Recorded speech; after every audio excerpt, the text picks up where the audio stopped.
Hi, welcome to this video. Today it's going to be a nice chit chat full of information. I always feel very awkward when I start my videos. Ugh. In the last video that I posted on social anxiety, I said that I wanted to make a video on being an empath, on what being an empath means, and that's what I'm doing today. So you will know through this video if you are an empath, how to know you are one, the signs, how it feels like. And after that, I'm going to tell you how you can recognize another empath in a crowd or just in general, what it feels like to meet one. And also it could give you like a glimpse of how others might perceive you from afar. Okay. So, in this video, I'm talking about empath and also being highly sensitive, right? So it would be great to start with defining briefly the two terms and what makes them different. If you were to have a scale of empathy, it would go approximately from narcissist to empath. And really, if you were to bring empath even further, it would be like psychic and mediums, right? If you believe in that sort of thing. But yes, there's narcissist, empath, and just before empath, there's highly sensitive people. So when you're an empath, you are highly sensitive, but when you're highly sensitive, you are not necessarily an empath. Being highly sensitive means that your senses are overly reactive. Okay, so it is a bit like you walk around but you have no skin and your nervous system is exposed to the air. So that's absolutely disgusting, but it's a good, metaphor. It would feel like the light is brighter and the smell is stronger, and touch, you feel it quite quickly. Even if it's subtle, you'll feel it like it's heavier, you could say. And noises are louder in general. So it's like having senses that are very sensitive. It says it in the name. And you will also have a depth of emotion and feeling that's not rivaled by the norm. And you will be able to know what other people are feeling. And then if you were to take the volume from highly sensitive and you turn it up, then it becomes empaths. So empaths have all of those things, but also they become sponges. So when you're an empath, it means that you absorb into your own body the emotions, energies, and even illnesses of the people around you. Now that's briefly an explanation. And you might have seen my face like, why is she making such a face? Well, that's why it took me so long to record this. It's because I had prejudice when it came to these two labels. For highly sensitive, just the word made me feel as if it would mean I was weak. So I wanted to work through that and truly understand what highly sensitive meant before I posted this video. And it isn't being weak. The best way to say highly sensitive is just to say having overly reactive senses. And to me, that helped me understand highly sensitive and remove this idea of weakness from it. And then with the empath label of what it meant, I felt as it was a little bit too magical. Like, this idea of absorbing other people's energies and emotions without really even looking at them sometimes felt foreign to me. It felt a bit too psychic-y, a bit like clairsentience. And so I wasn't ready to accept that as a reality for me, as a fact. And that's why it took me so long, once again, before recording this. But then, you just look a little bit at our reality and the universe, the idea of black holes, how gigantic and it seems to never end, our universe. The relativity of time, how strange that is, the fact that we're just on the planet floating around a sun. all those things are so incredibly bizarre and miraculous and quite complex. Even just the complexity of our own biology and how we function day to day, it's so complex and intricate, and we don't even have to think about it, and it just solves itself and it does its own thing. And we're made, I'm made of atoms and quarks just like this, right? When you think of all those things, it's already so strange that the idea of picking up energies and emotions now maybe doesn't seem so magical, right? It's just, I've kind of accepted it as a reality now. A lot of people experience it, and the more I was aware of it, I realized that it really is what I'm going through when I'm in social settings. Brief beginning. Okay, now let's go to how to know if you, wonderful person there that I don't see, which kind of sucks, but anyway, if you are an empath. So the first sign is that you have, as I said, strong reactions to anything related to your senses. So you might be very into comfort and looking for comfort, because in general it can be hard to find it. You might prefer ambient lighting, amber colored lighting, to bright sunlight, or to obviously neon lights probably is just a nightmare for you. You may prefer very soft scents. You don't like perfume that much. You don't like anything that just aggresses you. Can you say that? Aggresses? No idea. Hits you in the nose? Could you say that maybe? You like things that are soft because texture of your clothing and everything like that, you'll feel it. It cannot be itchy. It cannot be uncomfortable. It has to breathe, you know, like you need to be very comfortable because your senses are so aware of everything that's going on around you. Every sound is louder for you. Scents are stronger. As I said, lights are brighter. So you probably prefer environments that are not as stimulating for you to be comfortable. That's the first little thing. But that could be highly sensitive. Now, if you're going to empath, yes, the idea of taking on emotions, illnesses, and the energy of other people. So if someone around you doesn't feel good, is sad, or is feeling sick, or is in pain, you will know, because you will feel it too in your own body, which is strange. I'm going to say a little example. So I'm learning to listen to my own body when I'm in public places. And that's going to sound probably strange, but I was eating dinner, for example, and I started listening to my body, and I felt as if my throat here, I had a lot of pressure. It was kind of caught, you could say, trapped. I felt like it was really blocked here. And so I told that to the person I was with. The person I was with said, yeah, there's a couple behind you. Didn't say any more details. And I asked that person, I said, is it rigid and cold? Like, is it rigid and cold? Because that's how it feels, communication-wise. And he said, yes, like the couple behind you, there's this guy, and he's like sitting like this, far away from the woman, and he like it doesn't feel as if he's interested at all. He seems like he's not talking, and he's like really rigid. And so I thought, well, maybe that's what I was picking up, right? Because he was right behind me, and I didn't even have to look at him. It could be just a coincidence. I'm telling you, this is new to me. But it's probable that I just picked up on his energy, because it happens a lot in general. Maybe it's what happened. So that would be a thing. Imagine living then with someone day to day who doesn't feel good. You'll just pick up everything and you will feel it too. So that's a sign. By the way, that's if you haven't learned to protect yourself, because once you learn to protect yourself, apparently there are ways. It's like there's a shield, you won't pick it up again. So weird. I say it now out loud and it sounds weird, but a lot of people are going through this. It's a lot of people are empaths, so it's not supposed to be weird. Just accept it. If you go through this, just accept it. Don't judge it.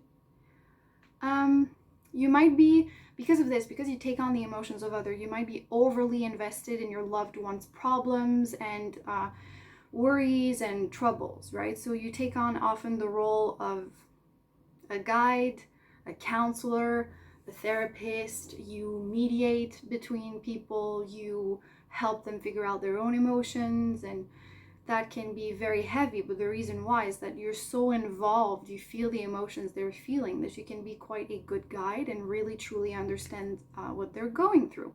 But it can be tiring, and you'll be a lie detector. So it's very hard for someone to say, no, I'm feeling super great, and in general they're feeling unhealthy or very sad. You're going to pick it up, and there's no reason why, you just know. And that's strange too. Then that brings me to this. Yes, your intuition. Your intuition is going to be pretty powerful, and you're going to have gut instincts about people or places that you can't really explain rationally, but you're just going to have it. For example, you will meet someone, never seen that person, and you know that this person will play a big role in your life. Like, you immediately know that this person you're going to get along with well, or you will fall in love with, or that person, or stuff like that. You just have these gut instincts that are quick. It can even be, this person is actually suicidal, or this person, I feel like I have a bad feeling with this person, and it turns out they're not a really nice person, stuff like that. You might be wrong sometimes, not saying you're psychic, just that your intuition will talk to you a lot and very loudly. So blocking it won't serve you. So this allows you to know people's hidden feelings, hidden thoughts, hidden emotions. If you're in a public setting, you'll know if someone is in love with that other person, or find that person attractive. You know if that person didn't like what this other person said. You know, like, it's also being very observant. So it's going to be very difficult for you not to notice the emotional states of the people around you. Right? Yes. It's like seeing right through someone. Then, I talked a little bit about the strong reactions physically. That might create anxiety, physical anxiety. If you're in an overstimulating environment physically, that might create physical anxiety. Yes, but social anxiety is something you might also experience. But that's something I've noticed. The rest I've read, but that's something I've noticed in my own life. My social anxiety comes and goes depending on the people I'm with and how they're feeling. So if I'm with people who are really in a good vibe, truly feel good and are happy and are healthy, I will not have social anxiety. I will feel great. I will be open. I will feel loving, because all the energy around me is good and I'm feeling well. And that would confuse me before. Why am I socially anxious on and off? And that's why. And then I can be with the same people, but if on that day these people are very negative, very sad, depressed, or they're grieving something, or they're unhealthy, they're physically ill, then I'm going to be socially anxious, because I'm going to pick up all those negative emotions, heavy things, and it's going to make me uncomfortable in my own body. Because you have one body, it's supposed to experience one emotional state, but then all of a sudden you experience the emotional state of many people around you, and that's just too much sometimes for just one body. So yes, that makes it very challenging for you to be in public places, because let's say, to me, groceries is hell on earth. If, let's say, you go to a concert or to a little bar, sometimes the mood is better there because people actually want to be there. But at the grocery store, people don't necessarily want to be at the grocery store. They'll go even though they feel angry, even though they're depressed, even though they're full on in their ego and like they're trying to be like peacocks. They're gonna go even if they feel depressed and they hate their lives and stuff like that. So when you go to the grocery store, you're gonna pick up all the misery and sadness and anger of so many people, and it's very overwhelming. And I haven't learned yet how to shield myself or protect myself from this and not absorb it. So to me, grocery is very difficult. Okay, another sign: you will be deeply moved. You will have intense and complex emotional reactions. The reason why is because most of your emotions won't be yours. And that's a strange concept to grasp, but a very important one. Because let's say you wake up one morning and you feel great, you feel peaceful, you feel happy even. You go out, you do your thing, buy some stuff, I don't know, whatever you need to do. Come back home, feel very depressed or feel very angry, whatever emotion that's negative. And then you wonder, like, why am I feeling this way suddenly? And you'll try and apply it to your life. You'll try and ask, what is it about my life that makes me feel so miserable all of a sudden? And you're going to kind of find problems in your life where there are none, because the emotion actually isn't yours. It has nothing to do with your life. Your life was fine. You knew it that morning. It's just that maybe when you went shopping, in the row next to you, there was a woman grieving a relationship or going through a divorce, and she was really sad and angry, and you picked it up, and then you went home and the emotion is still there, but it's not yours. And you will not know whose emotion you picked up. You might pick up a lot of them. So if ever after going out your emotional state changes a lot and from extremes, or you just have a hard time with your emotions, you feel dysregulated a lot, and it's after you've gone out, or after you've gone out of your house, you could say, or after you've watched a movie, or after you've consumed some content or whatever. This might just be that you're an empath and you picked up other emotions. Another sign is a lack of identity. So as I said, you pick up emotions, right? So for a lot of years, and that one I think was the hardest for me, you're not gonna know who you are, because if you see someone truly love something, it could be a hobby, an ideology, a habit, for whatever, well, because you feel that person's emotion, that person's positive outlook towards that thing, you're gonna adopt it as your own, and then you're gonna be like, oh yes, I love that too, and then you're gonna be super excited and you'll want to do it. But then you actually do it when you're alone, and as time goes on you realize that you hate it. So you're going to be very conflicted because you won't understand yourself. Your interest will keep changing. It's going to be like a rapid cycle of liking this, not liking it anymore, starting this, not liking this. It's just like you're going to be bombarded by things that, oh, really interest you because it was that other person that really loved it. And it's not necessarily someone you met. It can be someone in a movie, as I said. It can be someone in a video. You just get caught up in their own emotions, and then as time goes on and you do it alone with yourself, you realize it's not your thing. And that's very difficult because it's hard for you to trust your decisions, to trust your judgment. It's hard for you to truly know what your boundaries are, what you believe in, what you like and dislike, because it's a bit like you act like as a mirror, right? So if that person is like that, you're going to mirror that a little bit. You're going to mirror that when that other person is like this. So you might think, why do I believe in this yet also believe in this? Why do I agree with this and then I don't agree with it, and then I agree with that other thing? And it's confusing and overwhelming. But once you're aware that you do that, it's easier. I had to go into full-on hermit mode to really figure out what it is that I actually wanted and liked and enjoyed, and what my boundaries are and my values were and my dreams were, that were mine, not something I picked up. Another sign, you can't stand to hurt other people, disappointing other people, or getting angry at other people. You can be very harsh on yourself when you do something negative or you hurt someone else, but that's only because you feel it too. Once again, it's a lot about like when someone else feels something, you'll feel it too in general. Another sign, like if you really despise hurting other people and you have difficulty doing it, it's really because you feel that pain so much that you just don't want to do it to yourself almost. Okay, so these are signs, 20 minutes in, I think. But yeah, these are signs of being an empath. And if you feel like some of these signs or most of these signs you are going through them, or you believe maybe you could be going through them, I've linked a lot of resources in the description box, 2 books, some articles, websites. I also linked YouTube videos and channels. So depending on if you prefer reading or watching content, you have your thing cut out for you in the description box, right? So you could check that out to help you. I'm gonna drink.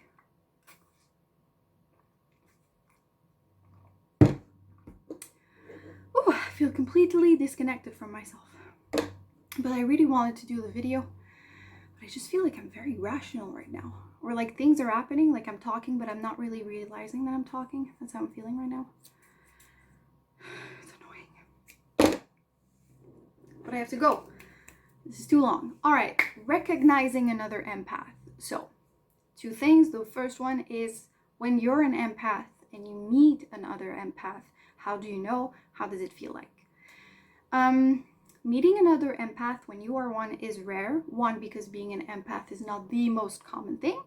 And there are a lot of us, but it's still not the most common. And two, when you're an empath, you're not necessarily the super social butterfly busy bee who likes to meet thousands of people, in general. So it is rare to meet another empath. When you do so, it feels like coming home. It feels like home. There's going to be like a depth of connection to the relationship that is hard to understand rationally. So if you don't even know you're an empath and you meet another empath, you might just have a hard time understanding why you feel so drawn and connected to the other person. It's because you finally feel seen and understood. There's a whole reality that us empaths experience, right? With the absorption, being a sponge, being sensitive, that most people can't see, can't fathom. And then all of a sudden there's this person that sees that reality, that understands it. So you truly feel seen for the first time, and that's a very attractive feeling. So as a friend, it's wonderful, but let's say on top of that, you have like sexual attraction, physical attraction, it could be romantic. It can be very overwhelming and somewhat scary, especially if you're immature, right? Or if you have like wounds that you haven't healed, or if you're not even aware that you're an empath, it can be very scary, but it's a beautiful connection. I think you're gonna know when you meet another empath or another highly sensitive person. There's gonna be recognition for sure. So that's one thing. And then how to know if you're not an empath, let's say, or you are one, but you want to know if someone around you is one. What are the signs? And I have a couple of them. Sorry if this is long. It's always so long, my videos.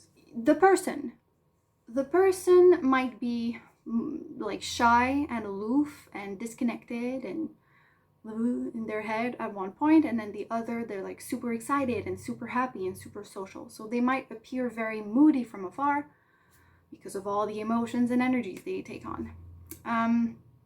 They might have mental illness struggles like anxiety, depression. They might have low self-esteem. They might have an addictive personality to drugs. It can even be food. A lot of empaths actually use food. I did that a lot before.